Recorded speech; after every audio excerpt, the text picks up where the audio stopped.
పూర్వం భృగువు అనే మహాముని భార్య పులోమ. అతడి భార్య పేరు పులోమ. ఆమె నిండు గర్భవతిగా ఉన్న సమయంలో భృగువు స్నానానికి వెళుతూ భార్యని హోమాగ్నిని సిద్ధం చేయమన్నాడు. అప్పుడు పులోముడు అనే రాక్షసుడు పులోమను చూశాడు.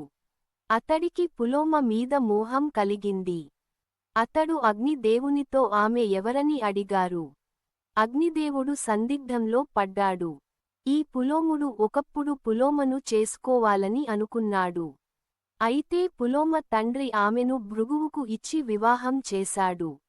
ఇప్పుడు నిజం చెప్పితే పులోముడు పులోమను ఏమి చేస్తాడో అని భయపడ్డాడు. అదీ కాక భృగువుకు కూడా తన మీద కోపం రావడమ్మేగాక తనను శపించవచ్చు. కాని నిజం చెప్పకుటే తనకు అసత్య దోషం అంటవచ్చు. అనగ సందిగ్ధంలో పడినా ముని శాపం ఎలాగైనా పోగొట్టుకోవచ్చు అనుకోని అసత్య దోషానికి భయపడి ఆమె భృగువు భార్య అని నిజం చెప్పాడు. అది వినగానే పులోముడు పులోమను గుర్తు పట్టాడు. వివాహం కాక మునుపు ఆమెను పులోముడు చేసుకోవాలని అనుకున్నాడు. కాని ఆమెను భృగువు వివాహం చేసుకున్నాడు. ఈ నిజం తెలిసిన రాక్షసుడు పంది రూపంలో పులోమను ఎత్తుకుని వెళ్లాడు. ఆ కుదుపులకు పులోమ గర్భంలోని శిశువు కింద పడ్డాడు. కింద పడిన కారణంగా అతడికి చ్యవనుడు అన్న పేరు వచ్చింది.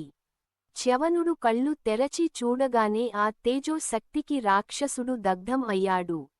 అగ్నిహోత్రుడి మీద భృగువు ఆగ్రహించుట. తరువాత పులోమ కుమారునితో భర్త దగ్గరకు చేరింది.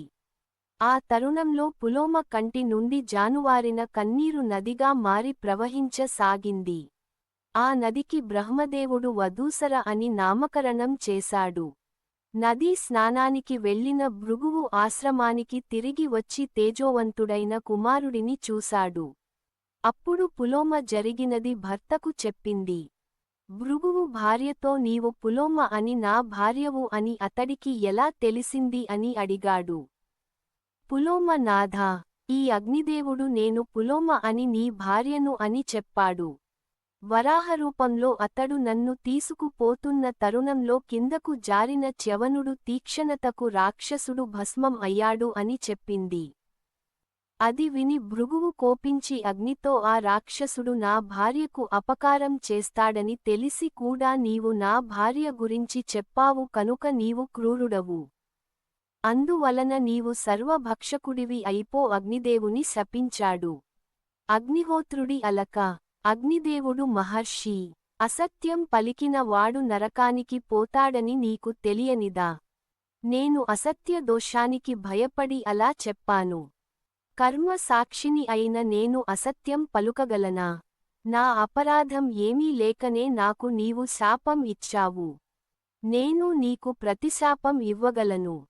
అయినా పరుషోక్తులు పలికిలా, కొట్టినా, తిట్టినా ఉత్తమ బ్రాహ్మణులు పూజనీయులే. నేను సదా బ్రాహ్మణులను పూజిస్తాను.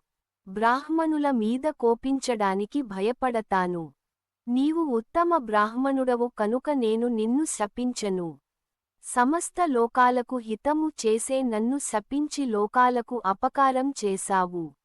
నైమిత్తిక కార్యంలో భాగంగా అగ్నిలో వేసే హోమద్రవ్యములను, హవిస్సులను తీసుకు వెళ్లి దేవతలకు, పితరులకు ఇస్తాను. అందువలన నన్ను హవ్యవాహనుడు అని అంటారు. నీ శాపకారణంగా నేనిక అపవిత్రుడిని అవుతాను కనుక నేనిక హవిస్సును దేవతలకు, పితరులకు అందజేయలేను. నేనా పని చేయకున్న లోకాలు స్తంభిస్తాయి అని చెప్పాడు.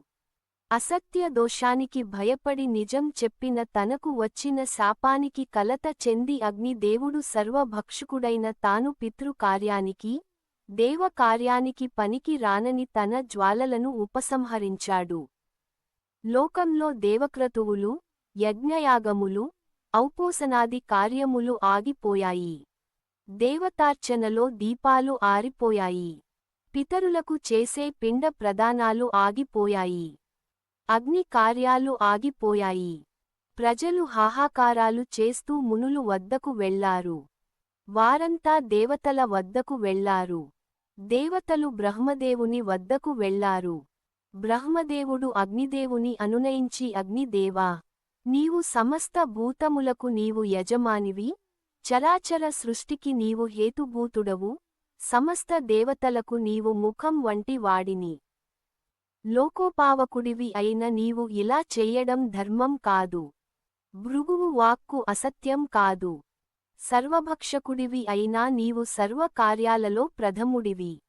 నీవు ఎప్పటికీ పవిత్రుడవే, శుచులలో నీవు శుచుడివి, పూజింప తగిన వారిలో నీవు అగ్రపూజ్యుడివి. కనుక నీ తేజమును తిరిగి ప్రజ్వలింప చేయుము, బ్రాహ్మణ సహాయంతో దేవతలకు హవిస్సును అందించు అని అర్థించాడు. అందుకు అగ్నిదేవుడు సమ్మతించాడు. రురుడు ప్రమద్వరల వృత్తాంతం. చ్యవనునికి శర్యాతి కుమార్తె నుకన్యకు వివాహమైంది.